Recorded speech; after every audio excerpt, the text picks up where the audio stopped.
예레미야 제1장. 베냐민 땅 아나돗의 제사장들 중 hilki야의 아들 예레미야의 말이라. 아모니 아들 유다 왕 요시야가 다스린 지 13년에 여호와의 말씀이 예레미야에게 임하였고, 요시야의 아들 유다의 왕 여호야김 시대부터 요시야의 아들 유다의 왕 시드기야의 11년 말까지, 곧 5월에 예루살렘이 사로잡혀 가기까지 임하니라. 여호와의 말씀이 내게 임하니라. 내가 너를 모태에 짓기 전에 너를 알았고, 네가 배에서 나오기 전에 너를 성질하였고, 너를 여러 나라의 선지자로 세웠노라. 내가 이르되 슬프도소이다. 주 여호와여, 보소서. 나는 아이라 말할 줄을 알지 못하나이다 하니, 여호와께서 내게 이르시되, 너는 아이라 말하지 말고 내가 너를 누구에게 보내든지 너는 가며 내가 네게 무엇을 명령하든지 너는 말할지니라. 너는 그들 때문에 두려워하지 말라. 내가 너와 함께하여 너를 구원하리라.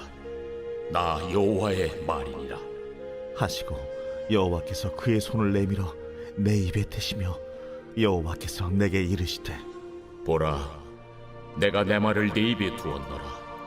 보라, 내가 오늘 너를 여러 나라와 여러 왕국 위에 세워 네가 그것들을 뽑고 파괴하며 파멸하고 넘어뜨리며 건설하고 심게 하였느니라. 2022년 1월 5일 새벽 하나님의 말씀은 예레미야 1장 1절부터 10절입니다. 오늘부터 약 4개월에 걸쳐서 예레미야서를 함께 나누려고 합니다. 눈물의 선지자라고 알려진 예레미야 선지자는 진정한 민족주의가 어떤 것인가를 삶을 통해서 보여주었던 사람입니다. 예레미야가 말하는 민족주의는 자신이 속한 민족의 우월성을 예찬하는 것이 아니고, 또 부정적이고 불리한 상황에서 무조건 잘 될 것이라며 맹목적 낙관론을 제시하는 긍정의 힘도 아니었습니다. 거짓 선지자들은 무조건 잘 될 것이라며 사람들에게 거짓 소망과 허상을 비전으로 제시하지만, 예레미야의 눈은 한 번도 이스라엘에게 다가오고 있는 심판과 재앙에서 떠나지 않았습니다. 예레미야는 백성들이 듣기 싫어했지만 해야만 하는 하나님의 심판을 선포했습니다.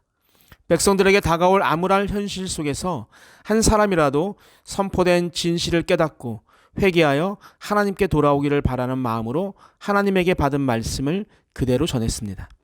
그러나 백성들은 그의 선포를 좋아하지 않았고, 예레미야는 반역 죄인으로 감옥에 갇히기 일쑤였고, 암살 음모를 2번이나 겪어야 했습니다.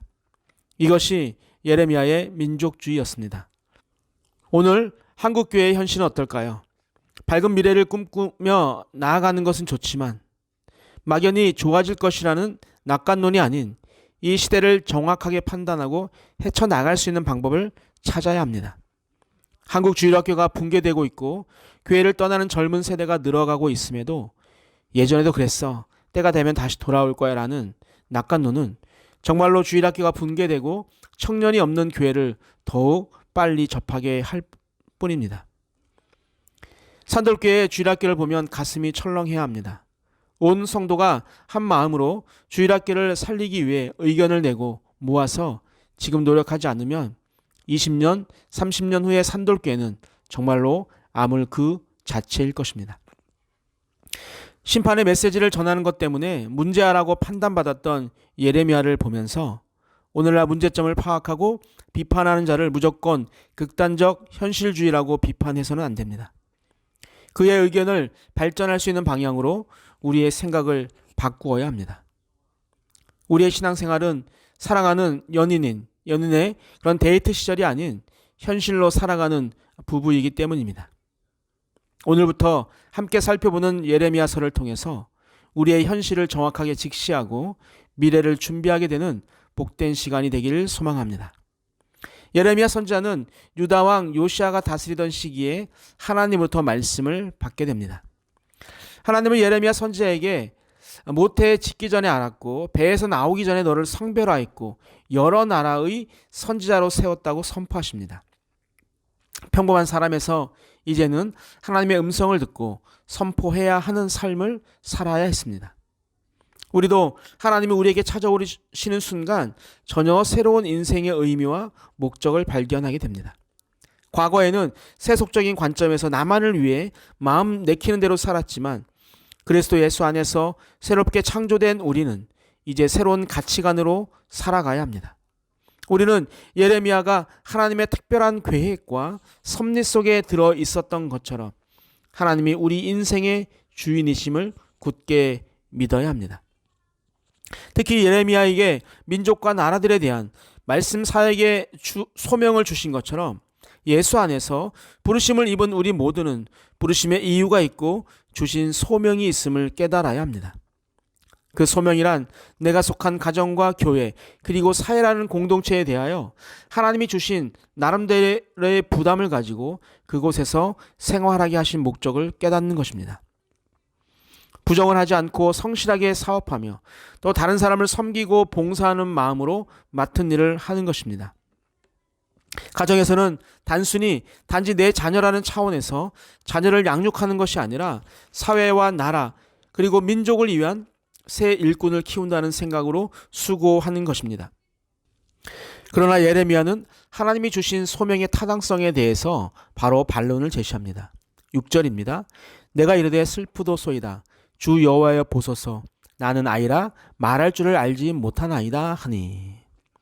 예레미야는 민족과 나라에 대한 엄청난 부담이 있었던 것 같습니다. 요시야 왕 시대의 개혁이 점점 실패로 드러나고 나라가 기울어 가는 것을 보면서 예레미야는 자신이 너무나 부족하다는 사실과 환경 여건이 너무 심각해졌다는 판단을 하면서 나는 아이라 말할 줄 알지 못합니다 라는 부정적인 반응을 보입니다. 그러나 예레미야의 반응에 하나님께서 바로 7절에서 이렇게 말씀하십니다. 여호와께서 이르시되 너는 아이라 말하지 말고 내가 너를 누구에게 보내든지 너는 가며 내게 무엇을 명령하든지 너는 말할지니라. 아멘. 예레미야 선지자는 하나님께서 주신 말씀을 대언하는 자라는 사실을 깨닫지 못한 채 하나님께서 모태에 짓기 전부터 계획하신 큰일에 순종하면 된다는 것보다 내가 무엇을 해야만 한다는 생각이 그런 부정의 생각을 하게 만들었습니다. 그리고 하나님은 예레미야에게 그렇게 말한 또 다른 이유를 이렇게 말씀하세요. 8절입니다. 너는 그들 때문에 두려워하지 말라. 내가 너와 함께하여 너를 구원하리라. 나 여호와의 말이니라 하시고. 아멘. 예레미야는 사람들의 거친 반응을 생각하며 두려워하고 있었습니다. 그런 예레미야에게 내가 함께할 것이니 두려워하지 말라고 말씀하십니다. 그리고 예레미야의 입에 하나님의 말씀을 두어 여러 나라와 여러 왕국 위에 세우고 유다가 심판을 받게 될 것이고 결국에는 새롭게 회복될 것임을 알게 하십니다. 하나님께서 예레미야를 통하여 심판과 새 창조의 위대한 역사를 밝히시면서 두려워하지 말라고 선지자를 위로하시는 것입니다. 우리도 예레미야처럼 하나님이 우리에게 주신 사명을 두려워하게 됩니다. 그것은 내가 또 내 힘과 지혜로 해야 한다는 생각 때문 아닌가요? 그런 우리에게 하나님께서 예레미야에게 말씀하신 것처럼 너는 아이라 말하지 말라고 말씀하십니다. 내가 너와 함께하여 어떠한 상황에서도 구원해 주시겠다라고 말씀하십니다. 하나님의 부르심이나 우리가 당면하고 있는 엄청난 과제를 생각하면 우리가 너무나 부족하다는 사실 때문에 마치 어린아이처럼 계속 움츠려 들기만 합니다. 그러나 그러한 소극적인 반응은 결국 불신앙이요 불순종일 뿐입니다. 나는 엄청난 하나님의 섭리를 절대적으로 신뢰하며 또 나를 의뢰하시려는 그분의 계획을 소중히 여기며 감사함으로 순종해야 합니다. 그럴 때 하나님은 여러분을 귀하고 존귀하게 사용하실 것입니다. 하나님의 일에 쓰임받게 되기를 주님의 이름으로 축복합니다. 아멘. 사랑의 하나님 아버지, 우리를 태초전부터 택하시고 우리를 주님의 자녀로 삼아주심에 감사드립니다. 능력이 하나님께서 우리를 사용하시기를 원하시는데 우리가 나의 상황을 바라보면서 두려워하며 그 일을 망설이고 있지는 않는지요. 이제 함께 하시겠다는 하나님의 말씀을 의지하며 2022년 주어질 사명을 위해 힘차게 달려가는 거룩한 성도가 되게 하여 주옵소서. 나를 하나님의 자녀로 선택하여 주신 감사하신 예수님의 이름으로 기도하옵나이다. 아멘. 우리 함께 기도하겠습니다. 첫 번째, 자격 부족이나 환경을 탓하지 말고 하나님의 뜻을 믿음으로 실행하는 자가 되게 하여 주옵소서. 두 번째, 주일학교의 부흥을 위해 다시 생각하고 실천하는 교회가 되게 하여 주옵소서. 마지막, 2022년은 주님이 주시는 사명을 이루는 축복의 한 해가 되게 하여 주옵소서. 함께 기도하시겠습니다.